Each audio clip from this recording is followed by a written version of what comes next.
All right, and we are live. Welcome to the BrainDrive Monday weekly development call update live stream, where we update on our development progress on the BrainDrive project from last week and plan out the coming week.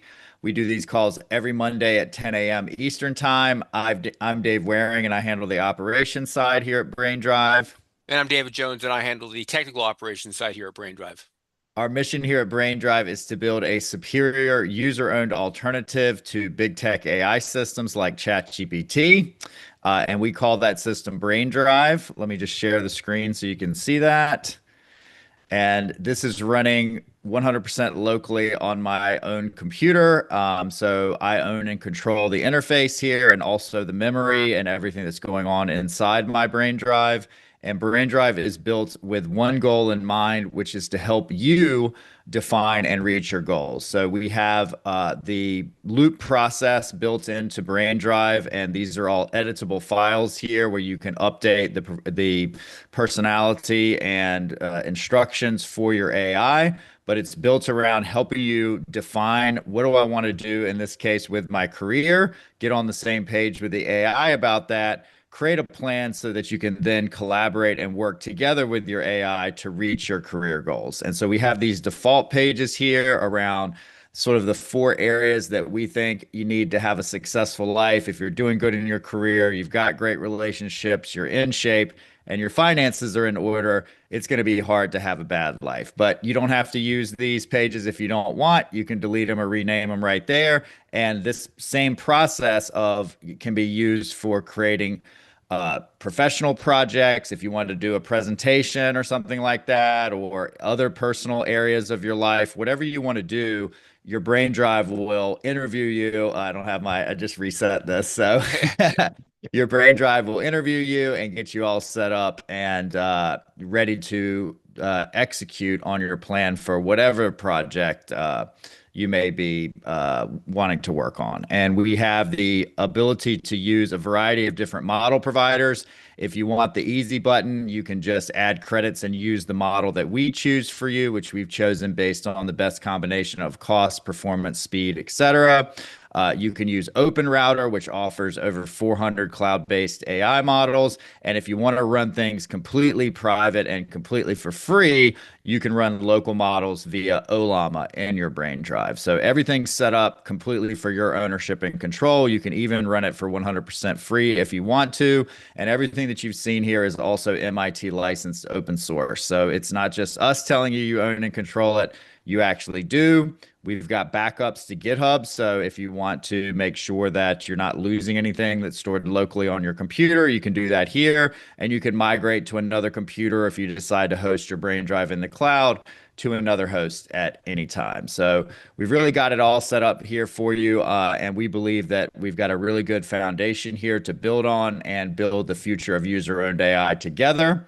You can visit us over at our community at community.braindrive.ai to speak with Dave and I, and also other people that are helping to progress BrainDrive and the user-owned AI movement in general. And with that, I'll turn it over to Dave to update us on our development progress from the previous week. Well, last week we had, I'll call it a different kind of week in the fact that we were not really focused on solely on BrainDrive. We were working on a test harness on the side. Uh, the key part of that is there's only two of us, but we want to deliver projects that are even better than people with larger teams. And we get there by leveraging AI. And part of that is introducing AI agents or systems. I call it more in this case a system where it can ride along with us, left, right, in front, sometimes behind, as we are developing its testing. And the new addition to this week is going to be not just testing, but diagnosing issues, being able to repair the issue, and then retest it with checkpoints along the way of the process that we have annotated we want to actually deliver on.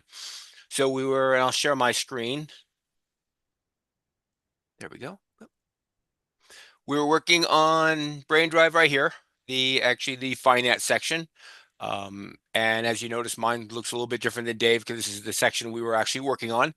And part of this is we had our Katie persona, and she would go through an entire interview for finances, and then she would go into the budget app and try to establish a budget by providing bank statements, credit card statements, and everything else she wanted to. And for us to do it, I'll tell you right now, honestly, that's a good 20 minutes to 30 minutes. And it's on repetition as well. So don't just think, what 20 minutes one time. It is 20 minutes, 10 times, 15 times, however many times to get it right. And when you're dealing with AI, you have nuances you have to take account for. And we are really working hard to, I don't want to call it a software factory because we kind of do in the background, but it is that, is the ability to say, hey, I'm done coding. We've worked out the feature we want to work out, but now let's make sure it consistently works for the user every time we expect it to, and match it with models as well. And that's where we put a lot of effort into last week. We closed out the week with coming up with a spec plan for that. Over the weekend, my task was to turn that spec plan into a spec plan, or the actual spec file into a spec plan, a build plan, and a test plan, so that today we can actually get this cranked out this week, and we can introduce a new member to the development team. I don't know what the name will be this week, but we'll figure that one out later on. But the idea is for us to constantly be able to not just functionality test, but even UX test and make sure that the user experience is what we want it to be without investing 100 hours into every week of just testing. We look at videos because of the way we have it set up, we can see videos of this actions, we can see screenshots, we can have just regular logs of the entire conversation. So it'll allow us to really pick through and determine, are we meeting what we desire for the user experience or not? And then be able to tweak those things out. One thing we've hinted at, but I was able to test that last week. I was using Gemini's Flash 3.5 for the model. And I was nearing the end of the entire budget process, and Katie was getting stuck, or actually, Katie was doing fine. The system itself was getting stuck on, was a IRA Roth an actual investment, or was that an income stream? And based in Katie's age and everything like that, the model should have determined really quick that this was merely an investment at this point in stage and not an income stream, but it was struggling with that. And I found out that Gemini's Flash model explicitly has a habit of being very creative. And I think that's where I was getting caught on in the end, was the model's creativity coming out and being able to say, this is what I want it to be, not necessarily what the facts lined up. So in my casual reading, NVIDIA came up with a new model, their Ultra, of their Nematron. So I was like, let's give this a try. And it ran through with flying colors. And for us, that's excitement because they are probably one of the truest open source models right now. They have access, all their weights are open to the public. They've even opened up a lot of their training data, which nobody has done so far. Of here, this is how we trained it. This is the data that we use to train it. So this opens up the fact that if you wanted to run this and you had the hardware, you could pull it off. Or if you wanted to rent the GPU to run it, you could have it your own. This could be isolated against the, just in case you had HIPAA policies, or just you have the hardware, the money, and you want nobody else to see your information. You could really create a small black box and run it all by yourself.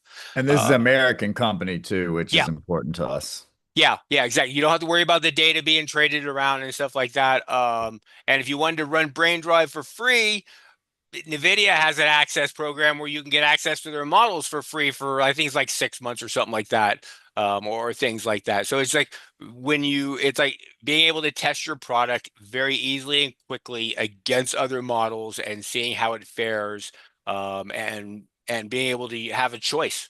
That's what it comes down to. Is you own it. Enjoy that ownership. Yep. And if you want to spend a ton of money on hardware, you can even run that model completely locally and Yep. privately, as I well. won't But tell you what the price tag was at because I actually looked at that and what it was like, what is this going to take to run locally? Is it hardware wise? If it was like that, and it was like the AI didn't even blink. About 20K.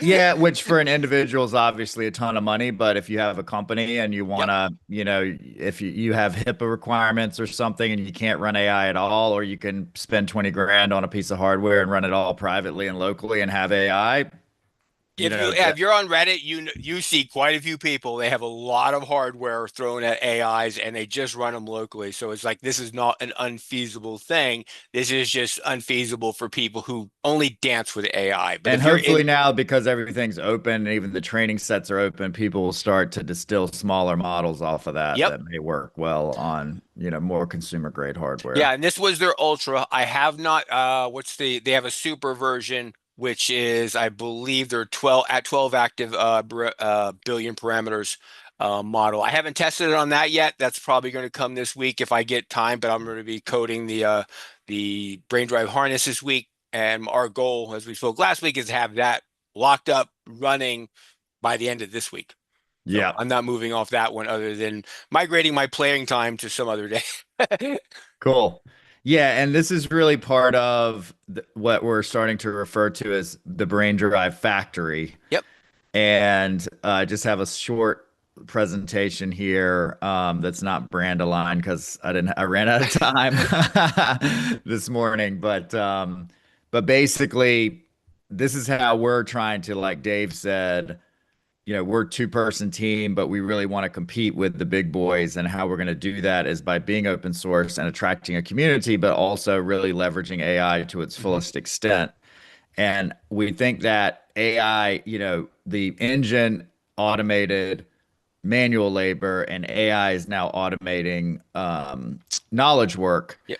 And we think that's going to happen in a very similar way as you're going to want to have a digital factory for your company now, just like physical product producers have physical factories. We think that same process is repeating now, and you're starting to hear more about this with people talking about software factories, but I think it's really going to apply not just to software, but to everything in the digital world, Yeah. to the whole company. And so we're mapping that out, and this test harness is a big piece of that. But this is basically taking everything that we do at BrainDrive and trying to create standard operating procedures around it that we can partner with the AI to help us do all of this. So we need to plan out what we're going to do. We need to prioritize that plan. We need to build it. Then we need to educate ourselves and our users on the new builds that we've put out.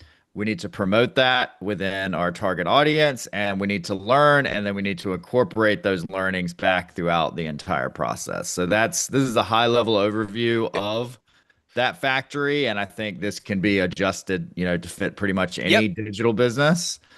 And so the plan. So how we do this planning is it starts with the Brain Drive roadmap, which is in our GitHub. It's 5 phases, and we're in phase 2 of that roadmap now. Phase 1 was creating the software and the foundation it's built on so you can own and control your own AI system. And now we're in phase 2 of that roadmap, which is the benefit from it. And that's the alignment and planning process to define and reach your goals that we showed you in Brain Drive. We're in that phase 2. So that sort of constrains the work that we're going to be doing to that phase. Mhm. And then we focus on what are the foundational things that we need in order to do that. So one of the things we launched as part of this phase is our desktop installers. If you can't install BrainDrive, it's going to be hard to define and reach your goals with BrainDrive. And that, unlocks all of the other capabilities of BrainDrive for people who may not have the technical sophistication to um, install it via the terminal. So that's the foundation work comes next after the roadmap. What are the foundational items that we need to execute phase 2 of our roadmap in this case? Then we go to the page level, which is the career, finance, fitness, relationships, and creating new pages for your Brain Drive. And we work on that next. And pages are going to have the concepts of apps within them. And that's the budgeting app is one of the first ones that we're working on within the finance page. We plan those out. And then we decide what's going to fit in version 1 of that phase in our roadmap. And that's what we're locking in now, and that's what we're working towards. And everything else gets pushed off to V.1 and beyond. And round and round you go. Yep. So that's the plan phase. What do we want to build? Then we prioritize, that work, how we figure out what it's going to be in V1, and also how we deal with the day-to-day things that come up when we're working on BrainDrive. So anything that we've already built that breaks, gets the first priority. Then, like we talked about, our foundation, then our V1 active phase, then deepening V1, adding features and functionality. We never want to stand still. We always want to be adding. Then we want to open up BrainDrive's architecture so that other people can start building on top of BrainDrive. So this is making it easy for us to expand BrainDrive and foundational work around that so that we can then open that up to anyone who wants to build on top of BrainDrive as their platform. And so that's sort of how we do the prioritization part of it. And then we need to build. Once we've planned and prioritized, we want to build. And this is creating really solid spec plans for what exactly it is that we want to build and what are the user stories that we want to build around that so that we can then create a test plan as how we're going to know when we've built that successfully. And then we can create the build plan and start building. And these three documents work in concert together, which the spec is kind of the source of truth for everything, Yep. what we've decided to build and what success looks like once we've built it. And then we have the educate, and this builds on the work that we've done in our planning and prioritization in terms of what are we seeing as the problems that our ideal persona, which we refer to as Katie Carter, a non-technical person that wants to own and control their own AI system. We do that research as part of our product planning and as part of our spec build outs. And that really tees up what we Yep. need to create in terms of content, showing these user stories in action once the features and functionality have been built. And we can create that content based off of that. And we can work with the AIs to help us work on that.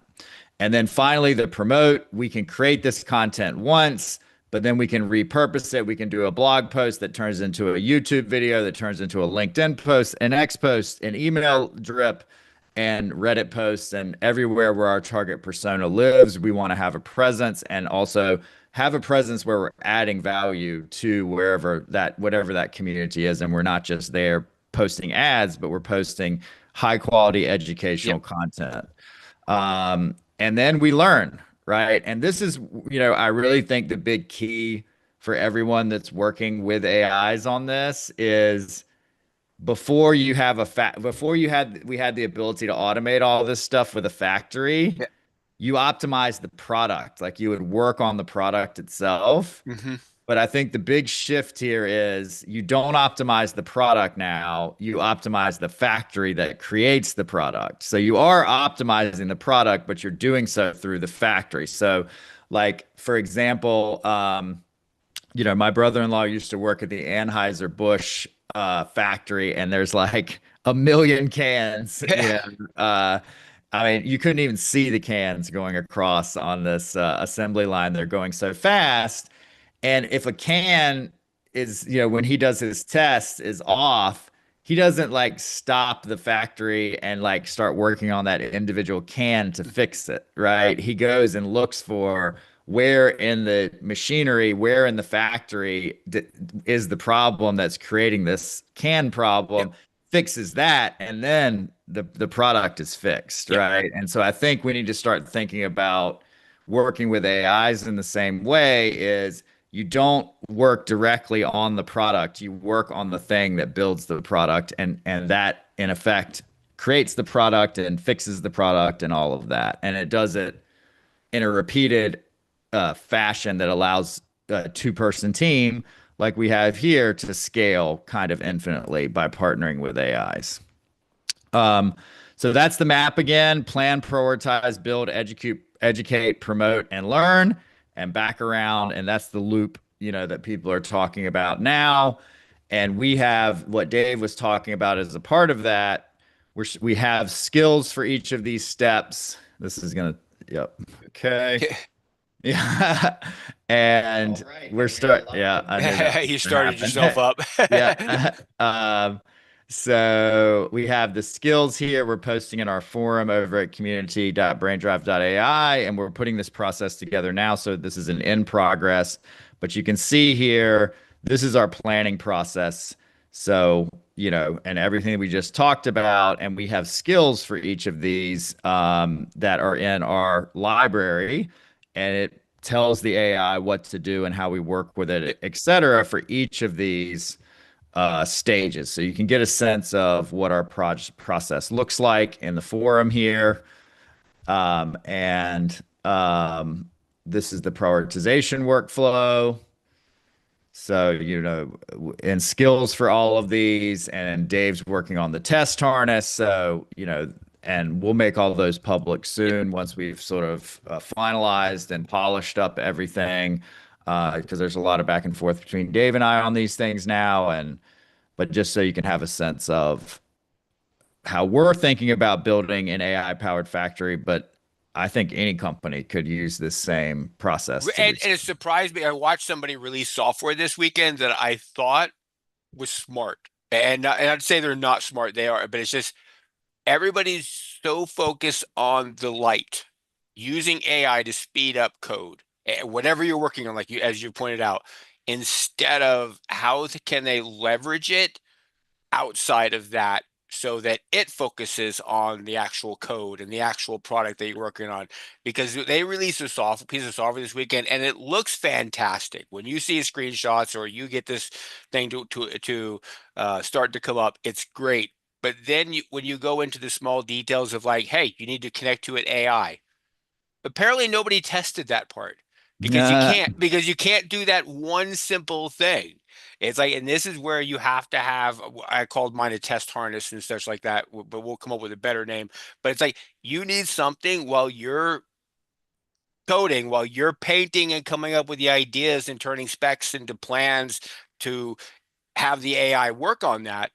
You also have to have something testing at all times. It's like even if you've coded like providers, they probably had working 100 times. But in their process of moving forward, nobody went backwards and said, do we have everything still working?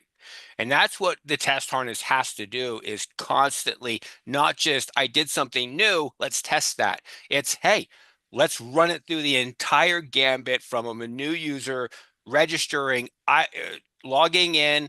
Let's get the provider set up. Now let's do the interviews all the way through the core projects that they have available. And are the results still as we expected when we coded that the first time? right. And that's probably the most critical thing to software because when the speed is picking up, you can't drop stuff along the way now because now they expect everything not just to be faster, but it has to be better too. Yep. And I think this is another place where I think the spec is so key to the whole process because the user stories in the spec can be used to do regression testing Yep. as well. It's so, once you have those user stories, you can test everything against them. And then if you find something that's like, ooh, this isn't right, well, okay, was there a user story for it? And if so, okay, there's something wrong with the test harness that we need to fix. Yep. Or if there wasn't a user story for it, then we need to add a user story for that. Ex- And once the user story is there, it should be pretty Anytime you can obvious. point to it and say, hey, I want to test that just in case. Something in my Right. mind, I woke up this morning, I didn't feel right about that piece of functionality. Just run it through a test really quick. You don't need Yeah. to. And because the AI sets everything up for it, the normal hassle of testing of I have to create an environment for it that's isolated from everything else, that's just as if a brand new user had touched it. That's what the harness takes care of at its core nature. All you're doing is say, hey, let's test budget today. Right. Or and now the new evolution is going to be is like, hey, we have this spec. We want to take budgeting from version 1 to version 1.1. And it can go through and say, okay, these are the additional features, and it's going to go beyond just, hey, let's work on point one stuff. We're going to work on that, and then we're going to test everything in budgeting to make sure we did not mess with anything. And Right. that's going to be that I think that's the critical part of success and failure right there is the ability to pay attention to details and dot every I at the same time Right. and be Right. two people. Yep. All right, great. So I think that's really most of our stuff from Yep. last week. A lot of stuff going on, but we're taking our own advice here and we're building the thing that builds the thing. Yep. So that's what we're going to be working on. That's what we worked on last week. That's what we're going to be working on this week. And our goal is to get back to shipping in BrainDrive, not this week, but the following week. Yep. All righty. Anything else you want to say before we sign off? Nope. We're all good. All right, Happy like I week. said, like I said at the beginning of the call, our mission here at BrainDrive is to build a superior user-owned alternative to big tech AI systems. You can download BrainDrive for free at braindrive.ai. You can speak with us in our community over at community.braindrive.ai. We do these calls every Monday at 10 a.m. live streamed on YouTube Eastern Time and post the recordings over on the forum. So we hope to see you there. Thank you. Have a good one.